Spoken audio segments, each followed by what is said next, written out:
Welcome, everybody, back to another episode of Stuttering in Silence. My name is Matthew Lepore, and this is... Gavin. Did you just say it really sad? It's Gavin. That was also really sad.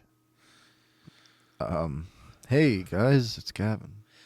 Did someone hurt you? No? You sure? Yeah. Welcome back to another episode of Stuttering in Silence. Yeah. We're going to be... Do that again. Do that again. Welcome back to another episode of Stuttering in Silence. As you guys have seen the past couple weeks, we've been talking about movies. So this week, we're going to be talking about movies from 2011 to 2016. Best and worst movies. So, as always, hope you guys enjoy it. Sit back, relax, and Gavin, you mind taking us away into the worst movie of 2011? Sure. So, the worst movie of 2011, like I said to you right before we started recording, is not something that I kind of wanted it to be the worst movie, but it's not. It's Jack and Jill with Adam Sandler. I love that movie. Yeah, you're a big Adam Sandler guy. Well, to need it and not have it, than to have it and not need it, as Mother we said. Is that not? Yeah, is that from the movie? Yeah. Okay. All right. I don't remember much about that movie because that's not the movie that we're talking about today. The worst movie actually of 2011 is called Bucky Larson, Born to be a Star. Directed by yeah, that's correct. Tom Brady. What? Not that one. Oh. Yeah, I know. Yeah, this actually has a pretty star-studded cast for how bad this one was. Yeah, it came out in 2011. And the description on this says, innocent Midwesterner Bucky Larson works in a dead-end job as a grocery bagger and has never even kissed a girl. Obviously, his life is going nowhere. While watching a stag film with his buddies, he discovers that his conservative parents were once porn stars. Convinced that he has found his true destiny, Bucky heads out to Hollywood to make it big in the adult film business, even though his, quote, qualifications for the job come up short. As you can probably guess, this movie didn't do too hot, critics-wise or audience-wise.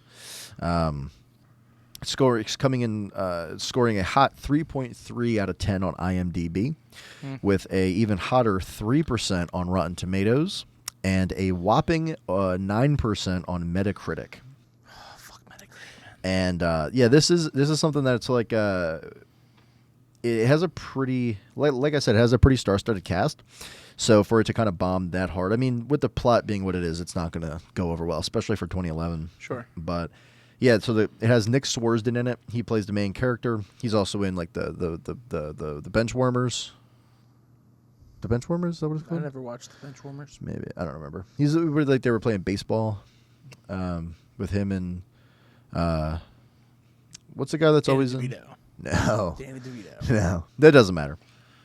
Nick Swardsden, Christina Ricci, Don Johnson, Adam Sandler, Stephen Dorff, and Kevin Nielsen. Those are some of the main some of the main actors in that one that anybody would care about, I guess. But yeah, it didn't do well. It didn't do well at all. And what's funny is this is actually a pretty bad by a pretty wide margin. Where Jack and Jill was the second worst movie of 2011, scoring a whopping 23 on Metacritic for their Metascore, scoring a 3%, overall on. Wow. Yeah, it was pretty bad.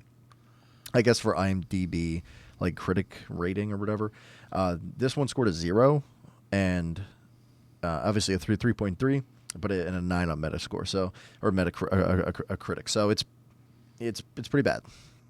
I don't know if you've ever seen it, but it's one of those where it's like I've never watched the full movie, but I've always seen like clips. Yeah, I'm that way at a lot of things. Yeah, I've seen a lot of clips on it, and it's just everything I've seen is just like I feel like it's trying to be a mid-2000s comedy, but like it was in a stage where like 1, it wasn't done well, and 2, it was kind of that kind of comedy was kind of cresting, like it was kind of like becoming a little less... that like dry comedy kind of thing? Or maybe like more just like really brazen and goofy comedy that's like kind of messed up. Like comedy in the sense of like you're using it at the expense of other people, or like it's like do you have that like dumb main character that's like eventually wins? You know what I mean? Kind of like the Yeah, I know what you're blueprint for saying. any Yeah. Adam Sandler movie. It just didn't go over well. I just watched Mr. Deeds the other day, so you know. Really? Yeah. Mr. Deeds. Yeah. Forgot about that movie. Yeah. Yeah, that sounds cool. I'll make sure to not watch that one. Yeah, you can go ahead and skip this one. I think some of them that we've talked about so far you can watch and kind of have a good time. This one you can definitely go ahead and hit the skip button on. So, all right. Well, in 2011, this film was the best. It was A Separation. Now I don't know if you've seen this one. I have also not seen this one.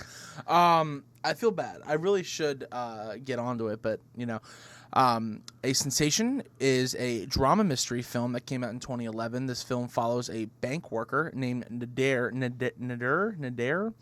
Why do they do this to me, dude?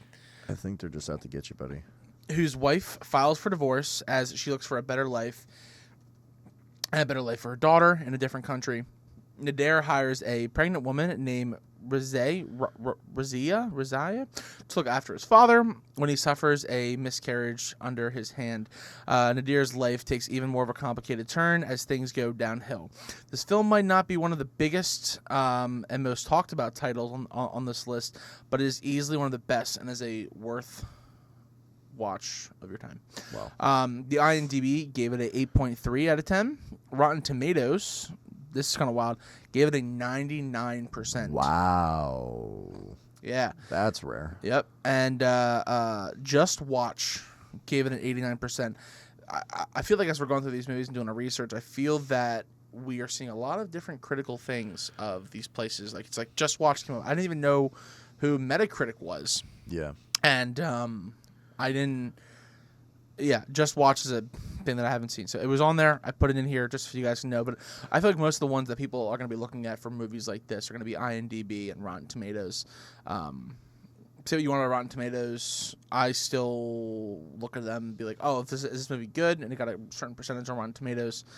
And it got 99. So I'll put this on another one of a must watch. I'm sure like Christine will like this because it has like a sad kind of S to it. And it has like not like a love story situation, but it definitely has a like a heartfelt like nudge, you know? Yeah. No. But yeah, so agree. as for the number one, as they're saying, one of the best movies in 2011 was A Separation. So A Separation. All right. yeah, man.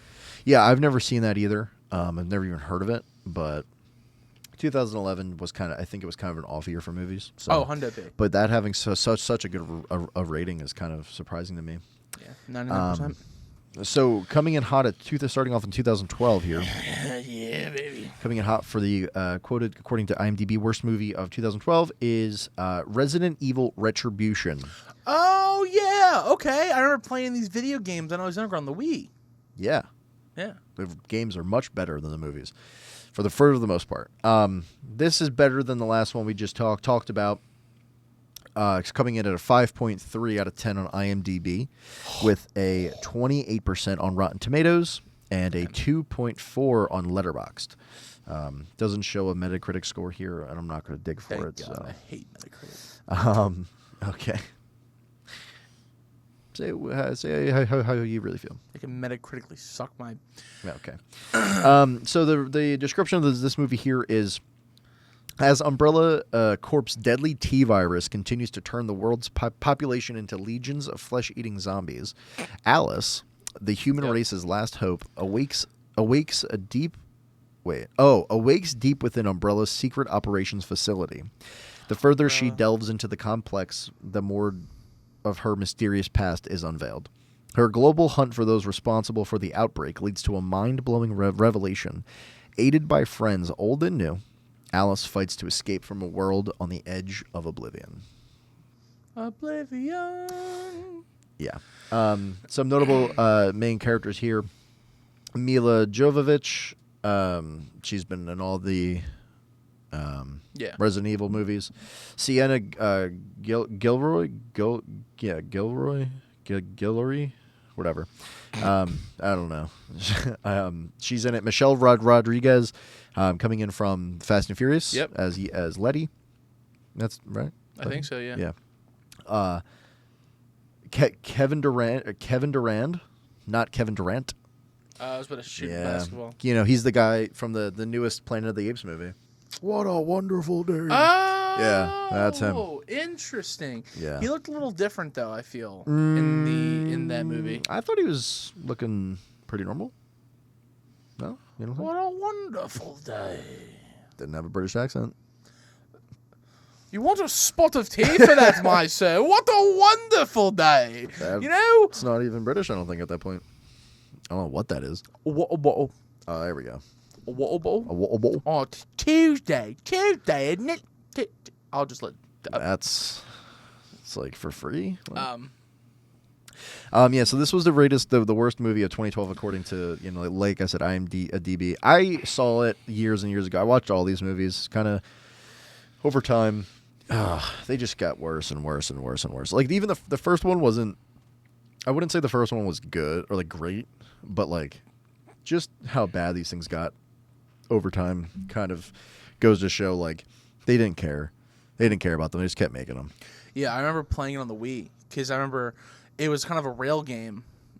You know what I'm talking about? Like you would shoot. It's kind of like how if you played it at like a Dave and Buster's. Oh. Yeah, you know what I'm saying? Like you would kill the zombies or whatever it is in front of you, and you have the big boss. But like whenever you would finish like a room, it would move you, and you would do all the So I remember playing those games a lot. But yeah, dude.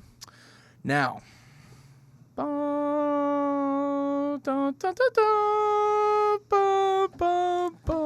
know? Coming in. You're not a hero. You're not the guy to make you have to lay down on the wire and let the other guy crawl over you. Take off that suit. What are you? Iron Man. Anyway. Language. Yes, coming in the number 1 in 2012. Star Wars. Sorry. It's a little late. Sorry. I think they're actually. This is the peak of the Clone Wars when the Clone Wars was coming out. The show, the animated show. Yes, maybe 2012. Yeah, maybe something like that. Maybe I don't know. So it's the Avengers, Walt Disney Studio Pictures. Fantastic. So for the 21st century, no other franchise has dominated popular culture in the way the MCU has. As movie lovers, we cannot resist a good superhero movie. Did you say the title? What? What's the Avengers. Oh, the Avengers. Sorry, I thought I might have missed it. I don't know. No, you're good. I did bring it in with my fantastic singing. I'll be in the opera next week if you guys want to check it out. Doing all cover songs. Never made it as a what? For 2012, the Avengers came out and is still one of the best MCUs ever released. The world-building franchise appeals to the masses of the film, and an incredible 2012 film releases. There were other builders like the Django Unchained, The Dark Knight Rises, Skyfall, and The Hunger Games. IMDb gave this a 8 out of 10. Rotten Tomatoes was a can't I see anything? 91%. See, another one of the ones I don't recognize. Yeah. Common Sense Media gave it a 4 out of 5. That's a good rating, though. Good. No, that's a score. That's a score. I've been seeing him a lot on my page recently. Same. Yeah. That's why I got pizza the other night. Not that anyone out there cares. Talk, boy, and give us the things we want to hear. But yeah, so I was trying to be like those commenters that are like, no one cares, shut up, give us the information. Yeah. The incels. Gotcha.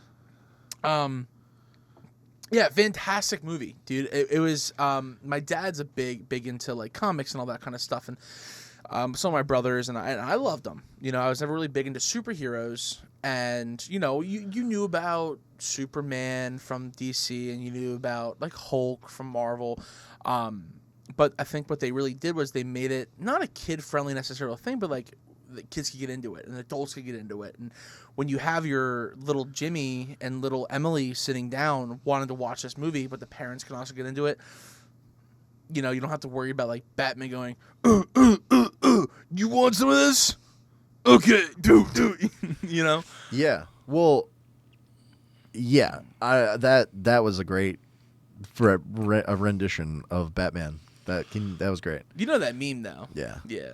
You want what he's having? Yeah, no, the Avengers was... Well, what's funny is the Avengers was actually one of those movies that I feel like came out, and that was the first superhero team-up, like, big-budget movie. Like, that was, like, it. Because up until that point, we had kind of been living life on the edge, like, of dealing with, like, the X-Men movies from the past decade, and Wolverine, that kind of stuff they were still coming up with those movies. Yeah. So, when the Avengers came out, it was revolutionary. Like, it crushed. It's one of the highest grossing films of all time. Yeah. You know? And what's funny, though, is I want to say it was like 2 or 3 years ago, I rewatched it because I was kind of watching like Marvel movies sporadically. Like I watched like Iron Man, Iron Man 2, the two original like Incredible Hulk from like 03. Not the original, but the 03 version. And I watched the Avengers, and I'm not gonna lie, the Avengers doesn't really hold up. Really? Yeah. I think. Really? Well, to be honest, I feel like it's still a great movie, but I feel like it's just kind of one of those movies that's interesting to see, like how much as like an audience we've grown in terms of like the complexity movies need to have. Because watching it, it's almost like, and also knowing the kind of ending of all these characters, like this is when we're first seeing them. Now knowing the end of like they're or like coming towards the end for a lot of them. Yeah, I was just gonna say, like I feel like when we watched it in 2012, we were kids. Yeah, and this is so Speak for yourself. What? I was a man, grown man, grown man out of the womb. Yo, you brother, absolutely brother. I think it was something we haven't really seen, and I think it was. We don't know that, you know, like Tony Stark dies and all this stuff. What? What's up? What's up? Did you not see Endgame or anything like that? What's that? The last movie I saw was Civil War. He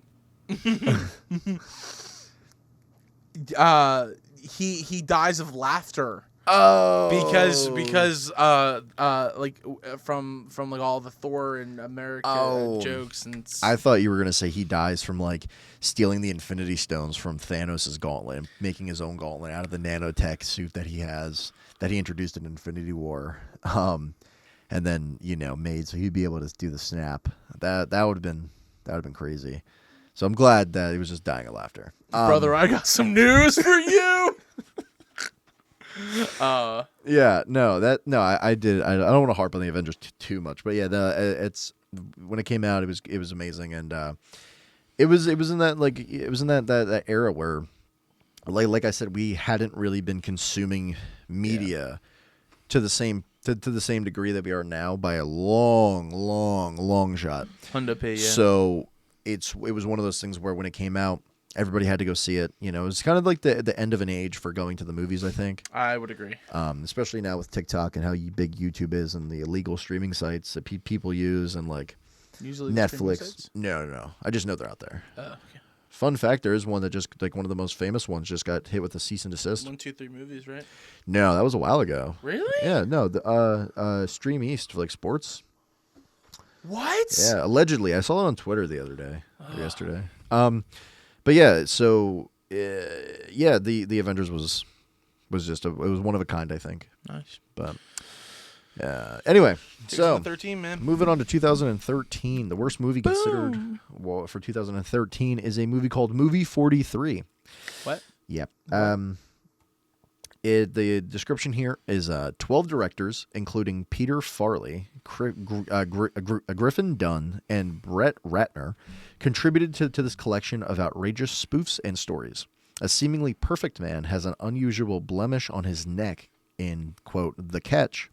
Superheroes attend a speed dating event in, quote, Robin's Big Speed Date. Two people on a blind date try to break the ice by playing, quote, Truth or Dare. Other stories include, quote, iBabe, the Proposition, Beazle, and Victory's Glory. What? Yeah, that's people really had to sit there, dude, and go, "Yo, guys, this is great. I need millions of dollars to do this idea? Well, to kind of give you a bit of a cleaner synopsis here, it says Movie 43 is a series of different interconnected short films and sketches containing different scenes and scenarios about a washed-up producer as he pitches insane storylines featuring some of the biggest stars in Hollywood. So it's literally a movie about pitching movies. Isn't there a movie like that, or a movie? What is that? I don't remember. I don't know. Coming in at a hot 4.4% or 4.4 out of 10 on IMDb, whopping 5% on Rotten Tomatoes, and a one out of 5. If you say Metacritic, I swear on Common Sense. Okay. The main characters of this one, the notable main stars in this is Jeremy Allen White from Shameless and the Bear, Chloe Grace Moretz from what was she in? Kick-Ass. That was her. Yeah, I didn't know that. She was in a bunch of stuff in the mid 2000s. I'm more face dude. Like if I see a face, I'm like, oh, you're from. She was from the one with she was like a vampire. A vampire? A vampire with like the little kids, and she was a girl vampire, and then she like befriended this human child. No, it's like let me in or something. I don't know. Anyway, Hugh Jackman. Everybody should know where he's from. He's back. He's the Batman, Greatest Showman. Never mind. Yeah, don't do it. Don't go into your tizzy. If you'd like to, you can. That is. I don't care. Sorry. Yeah, just Anna Faris from the Scary Movie series. Kate Winslet from Titanic. Yeah. And Halle Berry. Yeah. There's actually a lot of stars in here. So I'm just going to kind of go down the list here. Chris Pratt, Dennis Quaid, Emma Stone, Elizabeth Banks, Naomi Watts. Emma Stone, dude. Yeah, no, this is star-studded for sure. Gerard Butler, Kristen Bell, Stephen Merchant, Liev Schreiber, Bob Odenkirk, Jason Sudeikis, Stephanie Finocchio, Esty Geisenberg, Christopher Mintz-Plasse, Uma Thurman, Terrence Howard, Sean William Scott, Devin Esch. What is this movie? Jimmy Bennett, Kieran Culkin, Justin Long, Emily Allen Lind, Beth Littleford, Leslie Bibb, Richard Gere, Jared Dudley, basketball player, Adam Cagley, Kate Bosworth, Maria Ars, Johnny Knoxville. We're back. We are back. We're back. Sorry about the brief intermission there. Yeah, I don't remember what name I stopped off at, but anyway, so I'm just I might repeat some names, but anyway, Justin Long, Emily Allen Lind, Beth Littleford, Leslie Bibb, Richard Gere, Jared Dudley, Adam Cagley, Kate Bosworth, Maria Arce, Montana Byrne, Johnny Knoxville, Seth MacFarlane, Josh Duhamel, Anton Yelkin, Julie Ann Emery, Patrick Warburton, Jack McBrayer, Katrina Bowden, Ricky Noel Lander, Greg Kinnear, Julianne Moore, Bobby Cannavale, and Mark L. Young. That's a lot of people, dude. Yeah. So it's basically a movie where it's like it's like a series of things. Like it's a series of like kind of skits, I guess, but kind of. So it's kind of like That's a lot of famous people. Yeah, I felt like I just needed to name them all just simply because of the amount of people in it. That's a lot. You said Uma Thurman, Emma Stone, Hugh Jack. Like, those are some big names. Yeah, there's a lot of people in this movie. Uma Thurman in general is just like... I don't think I named Uma Thurman, not gonna lie to you. Really? Yep. I think you did, dude. Think you made it up? No, dude. I heard Uma Thurman. Uma Thurman's not in this movie. Then who was... I just named 5... No, I'm kidding. She's in this movie. You were not going to sit here and gaslight me, because the second you said it, I went, she's going to dance like Uma Thurman. I just named like 75 names. I'm sorry. I can't remember all of them off the top of my head. Be better. Okay. Do better. But yeah, this movie, it bombed a little bit. Like I said, it didn't score well with fans. It didn't score well with the critics. But I think it's a pretty unique kind of movie. It reminded me of that one of like Love, Death, and Robots Oh yeah, on Netflix. that show. Yeah, where it's like a series of Yeah. different stories. The only difference is this one is interconnected, whereas that other one is not. All right. Yeah. Sorry again about that brief interruption. Yeah. I don't know. My phone's being weird. So Yeah, we're having some kind of technical difficulties today. Anyway, yeah, movie 43. It didn't do well. It is. I don't know. I've never seen this one, but if, just from what I'm looking at, like I said, it is the worst movie of 2013. But I don't know. I have to watch it. I feel like I want to see it. we could watch it later. We could do that. We can find this movie on Plex for free, Sling for free. You can get it on Amazon Prime or buy it on YouTube for $2.99. Yikes! Not spending $2.99 on that. You're really? No. Okay. Maybe actually. It's only For $2.99? $3. No, I'm definitely gonna buy it. Okay. Anyways, I'm gonna take you into the best movie of 2013. Did not see this one. It is named Her by Warner Brothers Pictures. Have you seen it? I have. How is she? She's her. With this conversation and controversy surrounding artificial intelligence growing rampant in society today, it is more than fitting that we have this movie, Her, as the best film of 2013, despite the company Her has in the Wolf of Wall Street, also was in the same movie, 12 Years, A Slave, and Gravity. This film maintained a relevancy and only makes it a timeless movie to watch. Theodore finds companionship and eventually falls in love with this AI voice personality called Samantha, and it's voiced by Scarlett Johansson. Yep. So, yeah, that was pretty cool. Another one that I have to watch. I actually have been tracking these down, the ones that actually sounded really good that I haven't seen. Because the one I'm going to talk about next is one of my favorite movies of all time. But another thing with Scarlett Johansson, going from the Avengers in 2012 and back in 2013, IMDb gave this a 8 out of 10. Rotten Tomatoes, it gave it a 95%. Yeah. So that's pretty cool. I've only seen clips of this movie, but I mean, especially people choosing it over The Wolf of Wall Street. I mean, if you're a finance major in a big college, you're gonna choose Wolf of Wall Street over that. Yeah. Well, The Wolf of Wall Street, I think, hit more eyes. Like, it had more people that probably it affected people more, I think, than Her. But Her is probably a better movie overall. I like The Wolf of Wall Street more, even though they definitely embellished on some things. But Her, I've also seen. It's very good. It's just very, it's very slow. Two completely different paces. Yeah. In terms of movie, like watchability. Sure. Hers, it's kind of. I guess it's sad. It's not like an uplifting movie per se, but it is good. It's definitely one of Joaquin's best or better movies after 2010. So. Gotta love Joaquin, man. He still was fantastic in Joker, but yeah, neither here nor there. Take us into 2014, Gavin. 2014's worst rated movie, according to IMDb, is I, Frankenstein. Ah, yeah. Yeah, I remember this movie. I watched a lot of this the other day on TikTok. Did you? Gotcha.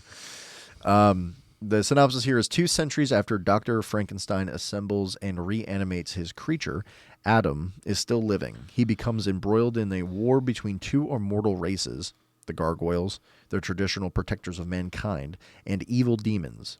Since Adams is neither human nor demon, Gargoyle Queen Lenore and Demon Prince Nibirius each want him for their own purposes. It is up to Adam to discover his inner humanity and the reason for his continued existence. IMDb scored this a 5.1 out of 10. So not terrible. Not the worst we've seen. No. 5.1 out of 10. Rotten Tomatoes coming in at a hot 5%.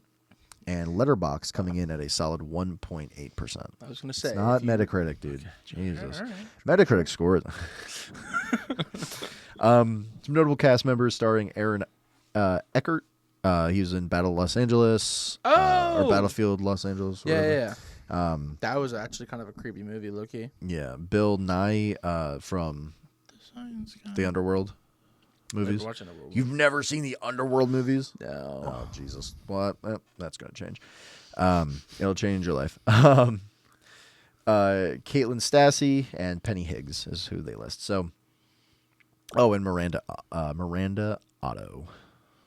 So I've only seen this a couple times, I think twice, and it was both times way after the movie came out. Like on, do you remember the Sci-Fi Channel? Yeah. So they actually used to play this on the Sci-Fi Channel. Oh, interesting. I didn't know that. The Sci-Fi Channel was actually pretty cool, dude. Like there were actually some really good shows, a really cool thing that came out of that. I remember when they did the whole, it was like catching UFOs or UFOs Uncovered. There was like that one short little show on the Sci-Fi Channel that you could watch. Yeah. And yeah. Yeah, well, Dang, that's where this movie would be all the time. It was this, and it was always on like TBS, like random times, like Wednesday at 11 a.m. It'd be on like TBS or something. But yeah, no, I didn't enjoy it. It was kind of boring to me. Some pretty good actors are in it. I didn't really. It didn't have that like rewatchability factor where like. You're watching it, Sure. and like I'm constantly like scrolling on my phone or like talking to somebody or. There's a lot of movies You know what I mean? watch like that. Yeah. I just didn't really. I don't know. I thought I don't know. I thought it was a cool idea because I'm really into like cryptids and like kind of like stuff along those lines. So a Frankenstein movie, like supposed to be new wave or new whatever cutting edge at the time, didn't do it too hot. But also, the Metacritic score is a 30. Anyway, take us into the best movie of 2014. All right. I purposely made sure not to put fucking Metacritic on here, okay? Anyways, this movie is one of my all-time favorite movies. It's called Whiplash. Stage 6 Films. You obviously have seen and heard of Whiplash, I'm sure, right? Yes. If you're looking up Metacritic for this movie, I swear, you did it? No, didn't you? I didn't. All right, fine. Whiplash is easily one of the biggest highlights of 2014. The film was released among Birdman, Gone Girl, and this. I need you to be on my fucking time. Now tell me, Matt, are you rushing or dragging? I was rushing. Oh. Anyway. The Metacritic score for this movie. But no, it has fantastic. I'm pretty sure. I thought I don't know. I'm not gonna say it because I thought it was based off of an actual situation. Has Miles Teller and J.K. Simmons in this fantastical movie drama that follows a passionate young drummer and an abusive instructor that pushes his students' limits and places to test their will and their dedication to the craft. Whiplash is a special kind of film that captures rough readiness and obsession and how it translated into art for the better. So I did hear that this was based off of like some kind of wild true life fact, but I don't know. So I'll have to do some more research on that. Okay. But the IMDb gave it a 8.5 out of 10, and then I got a 94% on Rotten Tomatoes. So it was pretty cool. This movie for me, I watched this, had to be like 5 years ago or so, 4 years ago. Really? Oh yeah. And it's back 2014 it came out. A good friend of mine was like, "Hey, we should all watch this," and we all got together and we watched it, and it was actually really good. And I can't get it out of my head when he just goes, "Are you rushing or are you just like you said?" And he slaps him. He goes, counts him beats to 4. 1, 2, 3, slap. 1, 2, 3, slap. Yeah. 1, 2, and I'm like, "Yo," and then like right at the end when the instructor goes to like sabotage him, he starts. And then yeah, it was really good. Yeah, I've definitely watched that a couple times on TikTok. Yep. Same way that I'm doing with a bunch of stuff on TikTok at the moment. But yeah, no, that movie's great. I will say, once again, watching it for the first time, did something to you a little bit. Like it made you feel some stuff. 100%. Watching it 2, 3, whatever, how many times, it definitely doesn't have that same like hit. Yeah. But I did enjoy it a lot, and it is a great movie to rewatch and revisit because it came out a while ago, and it's 10 years ago now. Yeah. But just amazing actors in it. I mean, that was when Miles Teller was still relatively new or like unknown. Yeah. I guess not unknown, but like, you know what I mean, like new to the scene. Mm-hmm. Because that was around like I think that was right around the time he was in like Fantastic Four. Oh, right. Right before War Dogs and right. all that stuff. So, War Dogs is a great movie. it is. All right, so let me hit you with the worst movie of 2015. Oh no! According to IMDb. You ready? We should make like a dun dun sound when you do that. Dun dun dun dun. Bum, bum, bum, bum. Anyway, the worst movie of 2015, according to IMDb, allegedly, is from the Divergent series, Insurgent. Oh yeah, this was BS. I hated this. This was awful. So I don't know if anybody has watched or read the Divergent books. Have you read the Divergent books? I read half of Divergent. Gotcha. Because it was like the cool thing. And then I was just kind of like, this isn't necessarily my speed. But I watched the movie, and I was so like, this is stupid. Gotcha. So, yeah. Yeah. Did you? I own the books. Well, guys, thank you for coming back. Yeah, so I don't know what it is about this series, the book series. I used to read a lot, like every day, all day, or like as much as I could. Especially in the summers, I was reading all the time. Yeah. Going through like middle school and high school and early high school. But the Divergent series was something that I kind of picked up in a Barnes & Noble, read the first couple pages, got into it. We picked up the first book. I read it, and then my dad read it, and we both enjoyed it. So we picked up the series. I love the books. You know, it's typical preteen, kind of corny, whatever storyline. But this movie specifically is let me give you the synopsis here on it. So it says, now on the run from Janine and the rest of the power-hungry erudites, I just realized I think I've been saying that name wrong this entire time. What do you mean? No, never mind. I'm stupid. Yeah, the erudites. Yeah. Okay. Anyway, and for okay. Never mind. Okay, so I'm gonna restart. I threw myself off with that because like I misread the word, but it was I read it correctly, but I thought I misread it. So anyway, I can read.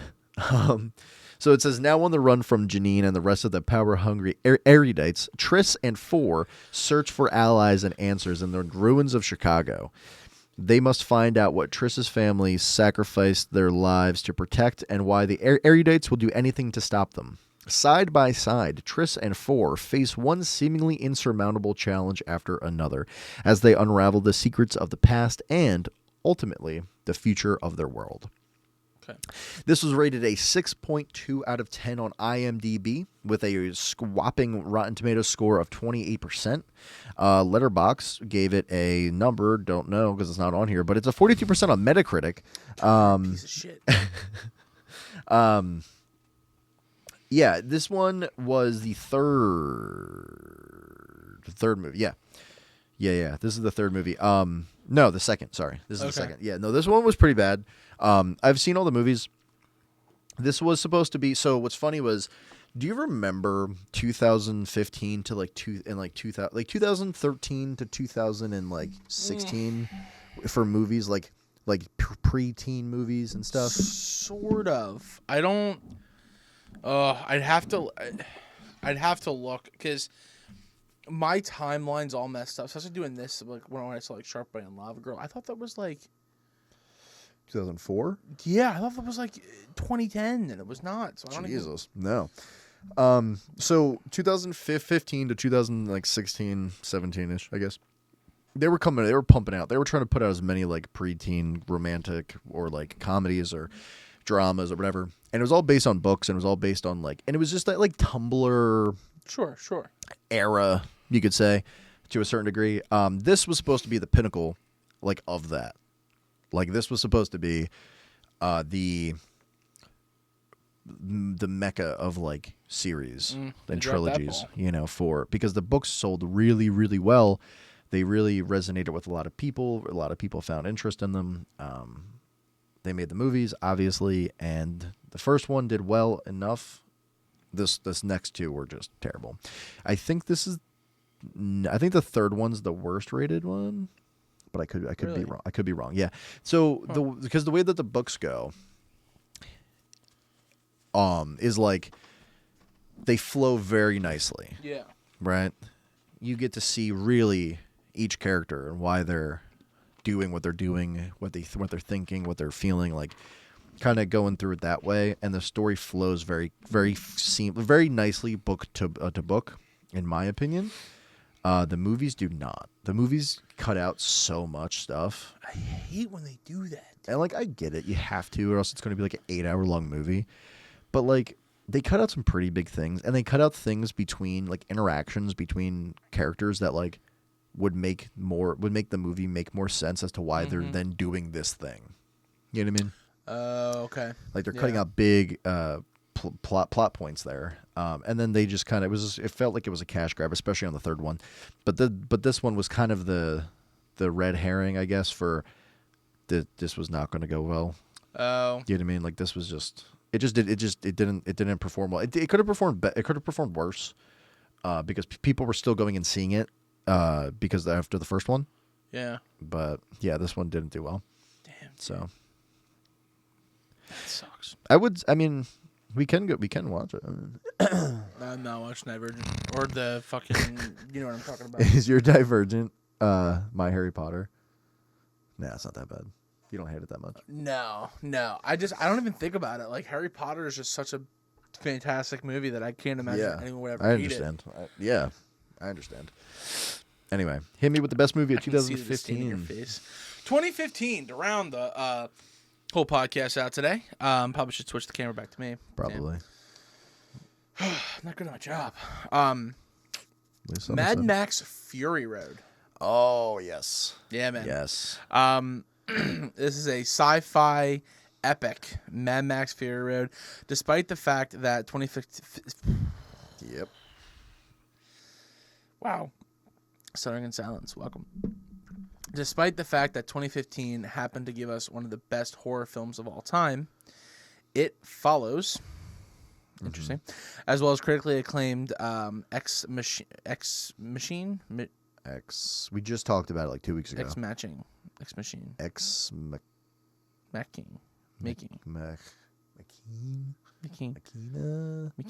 Machina. Oh, come on. We talked about it literally the other day. We remember? did, and you know what? I suck. So, well, and then the Reverend, and we have to give the flowers to Fury Road. This film stars Charlize Theron. I don't know how to pronounce that.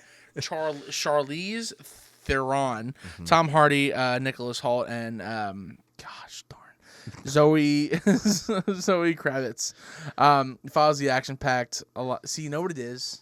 I think because I missed one word, it throws me off. It throws you off. And now I'm I can't look like an idiot in front of people. So, yeah.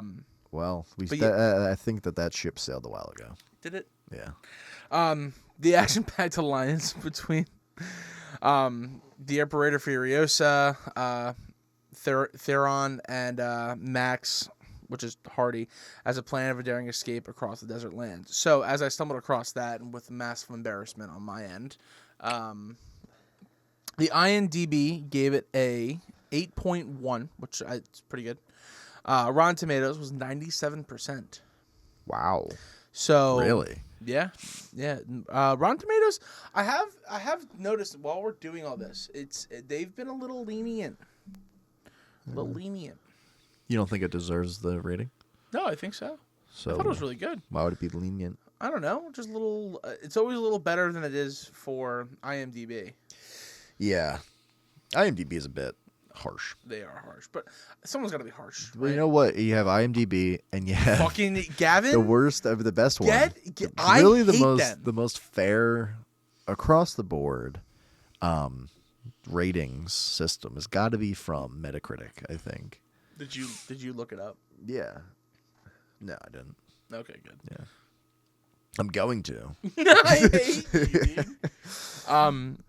No, it was really good. I remember watching it. I was confused because I didn't understand the premise, but like everyone was watching it, and it was great. It definitely.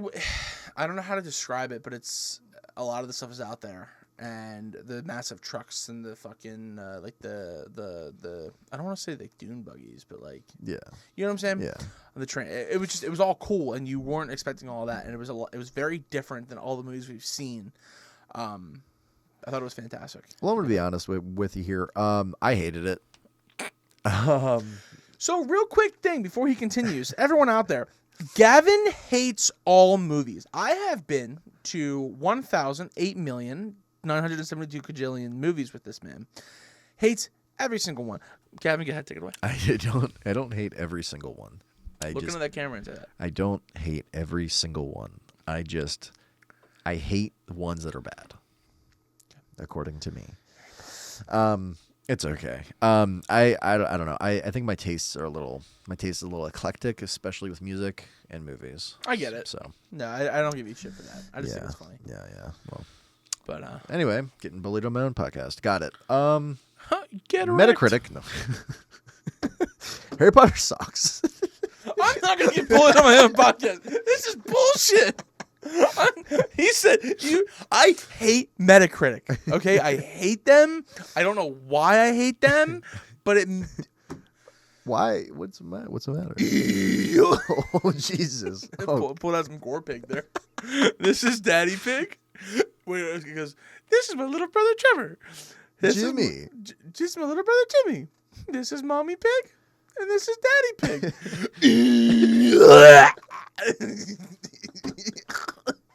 Yo, really funny story. A little bit tidbit for everyone to hear my fucking life. What is that? The other day, I was slicing roast beef in the slicer, and I'm in the back room, and our banquet manager Nick walks in. You know Nick. Yeah. And that song came on. I had the music blaring in there. I took my speaker back, and this is my little brother Jimmy. Yeah. This is Mommy Pig, and this is Daddy Pig. And I broke out the, Yeah. And he goes, "Everything okay in here?" Yeah, that's a song. That is a song. That's not a song you can show out to many people. You can't No. break that one out at the work cooler, and be I like, did one day. Yeah, I I went, can tell. "Hey, can you put a song on?" And they're Yeah. like, "What's the song?" I'm like, "It's Gore Pig by Father Hog." It's other way around. Wait, Father Father Hog Hog by by Gore Gore Pig. Pig. So if anyone hasn't listened to that yet, go give that a shout or listen. You want to round us out, Gav? Yeah. Take us- I did miss the cast for Insurgent. Shailene Woodley, Theo James, Miles Teller, Naomi Watts, Ansel Elgort, and Kate Winslet. So that's like the lineup of like mid 2010s, Damn, dude. like Miles Teller. preteen movies. There was another little tidbit. There was a whole thing where like Miles Teller should have been bigger or whatever it was because he was on all these big films and his career like took off, but he wasn't supposed to be this meta. Critic. Sorry. I'm done. Go ahead. Sorry. Cool, take us out. I'm sorry. No, No, I'm take us out. sorry. Take us out. No. I hate them so much. They have the I'm sorry. worst scoring. I'm sorry. Like, Okay. I don't know what okay. apparatus they got. It's okay. We're fine. It's all right, buddy. Just breathe. Jesus Christ. People are going to be listening to this at like 7 a.m. going to work and screaming in their ear. Yeah, I had a thought about Mad Max. Yeah, that's what I was saying before. Is Mad Max? I don't know. People really liked it when they came out. I really didn't. I couldn't get into it. I did watch the originals from back in the day, like the 80s with Mel Gibson. I like those better. I mean, they're not better movies, I wouldn't say, but I just enjoy them more. But yeah, no, this one, I didn't like it. It didn't hit any really, it didn't resonate with me. It didn't entertain me too much. So I won't harp on that too much. I didn't find it appealing, but everybody else and their mother did, apparently, because I remember when it came out, people constantly were talking about it. Yeah. So, but no, that's all I got for the for the That's all I worst, got too, man. the worst and the best. I don't know what that was. The worst, worst and the best movies. But I think based on your your mental status, we need to treat her all like a good old burrito and wrap her up. What do you say?